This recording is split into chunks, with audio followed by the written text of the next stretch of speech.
मानव सभ्यता की आध्यात्मिक यात्रा में जब हम तंत्र के सबसे गुप्त और रहस्यमयी अध्यायों की ओर दृष्टि डालते हैं, तब कर्म मुद्रा और कौला परंपरा का नाम ऐसा है जिसने सदियों से साधकों, विद्वानों और जिज्ञासुओं को चकित किया है। परंतु दुर्भाग्य यह है कि आधुनिक समाज ने इन गहन रहस्यों को सतही, विकृत और गलत समझ में बदलकर देखना शुरू कर दिया है, जबकि वास्तविकता इससे कहीं अधिक गहरी, पवित्र और दिव्य है। कर्म मुद्रा तंत्र के उन अभ्यासों में से एक है जिसमें मनुष्य की समस्त इंद्रियों, भावनाओं और चेतना को एक दिव्य साधना मार्ग में रूपांतरित किया जाता है और इसे केवल शारीरिक मिलन या सांसारिक वासनाओं की पूर्ति से जोड़ देना इसकी वास्तविक महिमा को अपमानित करना है। क्योंकि कर्म मुद्रा का वास्तविक अर्थ है कर्म अर्थात क्रिया और मुद्रा अर्थात आंतरिक बाह्य अभिव्यक्ति। यह वह गुप्त प्रक्रिया है जिसमें साधक अपने शरीर और मन को ब्रह्मांड की शक्तियों के साथ पूर्ण तालमेल में स्थापित करता है, ताकि उसकी प्रत्येक श्वास, प्रत्येक स्पंदन और प्रत्येक विचार साधना का हिस्सा बन जाए। कौला परंपरा, जिसे तंत्र की सबसे उच्च और सबसे रहस्यमयी शाखाओं में गिना जाता है, यह मानती है कि ब्रह्मांड में प्रत्येक वस्तु, चाहे वह लौकिक हो या अलौकिक, देवत्व की अभिव्यक्ति है और इसलिए जो भी अनुभव हमें जीवन में प्राप्त होता है वह केवल इंद्रिय भोग नहीं बल्कि साधना का हिस्सा है। इसी कारण कौला साधना में शरीर, मन, प्राण, इंद्रियां और यहाँ तक कि सांसारिक संबंध भी दिव्य ऊर्जा में रूपांतरित किए जाते हैं।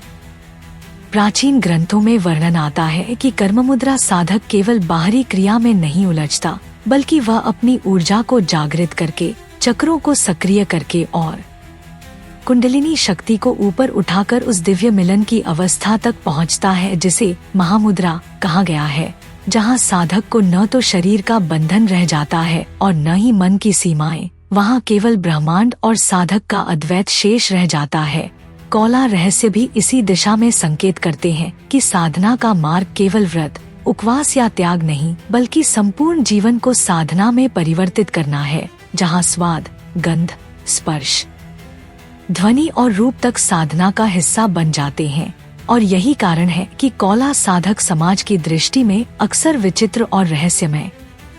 लगते हैं, क्योंकि वे जीवन के प्रत्येक अनुभव को आध्यात्मिक सोपान के रूप में देखते हैं, चाहे वह मधुर हो या कड़वा। कर्म मुद्रा और कौला के सबसे बड़े रहस्य को समझने के लिए यह जानना आवश्यक है कि यह केवल बाह्य क्रियाएं नहीं बल्कि आंतरिक अलकेमी है, जहां साधक अपनी वासनाओं को जलाकर उन्हें ऊर्जा में रूपांतरित करता है, अपने अहंकार को विसर्जित करके शून्य में विलीन होता है और अपने संबंधों को देवत्व का सेतु बनाता है।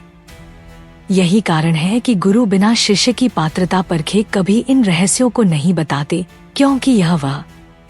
साधना है जो साधक को शिखर तक भी ले जा सकती है और गर्त में भी गिरा सकती है। यदि साधक में शुद्ध हृदय, दृढ़ अनुशासन और गुरु के प्रति पूर्ण समर्पण न हो तो कर्म मुद्रा साधना उसे बंधन मुक्त करने के बजाय और गहरे बंधनों में जकड़ सकती है, जबकि योग्य साधक के लिए यही साधना मोक्ष और शिवत्व का मार्ग बन जाती है।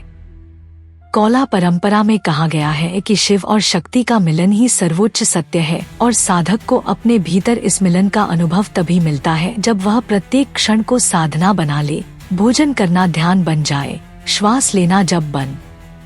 जाए और मिलन साधना बन जाए, तभी कर्म मुद्रा और कौला के रहस्य अपने वास्तविक स्वरूप में प्रकट होते हैं। आधुनिक युग में दुर्भाग्यवश लोग इसे केवल यौन अनुष्ठान मानकर बदनाम करते हैं, परंतु प्राचीन आचार्यों ने इसे जीवन की सर्वोच्च साधना कहा है, जहां साधक अपने भीतर सुप्त देवत्व को जगाकर स्वयं शिव बन जाता है और कौला मार्ग में उसका परिवार, उसका परिवेश और उसका समाज भी उसी साधना का अंग बन जाता है।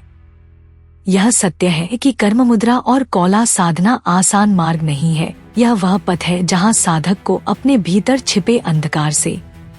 जूझना पड़ता है, अपनी इच्छाओं को तपस्या में बदलना पड़ता है और हर संबंध को एक यज्ञ की अग्नि में समर्पित करना पड़ता है। यदि साधक सफल हो जाए तो वह इस जीवन में ही दिव्यलोक का अनुभव कर सकता है, परंतु यदि असफल हो जाए तो वही साधना उसे भटका भी सकती है। इसलिए इसे रहस्यमयी और खतरनाक कहा गया है, परंतु असली खतरा साधना में नहीं बल्कि साधक के भीतर की अपवित्रता और अधीरता में है। अतः यदि कोई साधक अपने गुरु की शरण में जाकर मन, प्राण और इंद्रियों को संयमित करके इस मार्ग पर आगे बढ़े तो कर्म मुद्रा और कौला रहस्य यह उसके लिए अद्वैत आनंद और परम शिवत्व का मार्ग बन जाते हैं। यही कारण है कि आज भी अनेक गुप्त परंपराएं इस साधना को केवल योग्य साधकों तक ही सीमित रखती हैं, क्योंकि यह वह मार्ग है जहां साधक स्वयं ब्रह्मांड का केंद्र बन जाता है, जहां उसकी साधना केवल व्यक्तिगत नहीं बल्कि सार्वभौमिक हो जाती है और वह ब्रह्मांडीय शक्तियों के साथ सीधा संवाद करने लगता है। जब कर्म मुद्रा साधक अपने भीतर की शक्ति को जगाकर चक्रों में प्रवाहित करता है, तब उसका सहस्रार कमल खिल उठता है और वही अनुभव है जो वैदिक ऋषियों ने सोहम और अहम ब्रह्मास्मि के रूप में प्रकट किया। और जब कौला साधक अपने जीवन के हर पहलू को साधना बना देता है तो उसके लिए संसार कोई बंधन नहीं रह जाता बल्कि एक जीवंत मंदिर बन जाता है जहां हर क्रिया, हर अनुभव और हर संबंध पूजा का हिस्सा है। यही है कर्म मुद्रा और कौला का वास्तविक रहस्य, जिसे समझना आसान नहीं, परंतु जब समझ आ जाए तो साधक की संपूर्ण दृष्टि ही बदल जाती है। यही कारण है कि आज हमें इन रहस्यों को केवल सतही दृष्टि से नहीं बल्कि गहनता से समझना होगा, ताकि हम प्राचीन ऋषियों और आचार्यों की परंपरा का सम्मान कर सकें और सच्चे ज्ञान को पुनः जीवित कर सकें।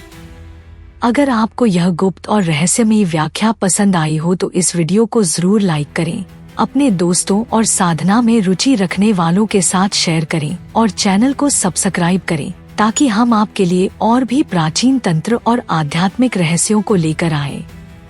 अगली बार मिलते हैं एक और गुप्त रहस्य के साथ। तब तक साधना में डूबे रहिए और अपने भीतर की शक्ति को पहचानिए।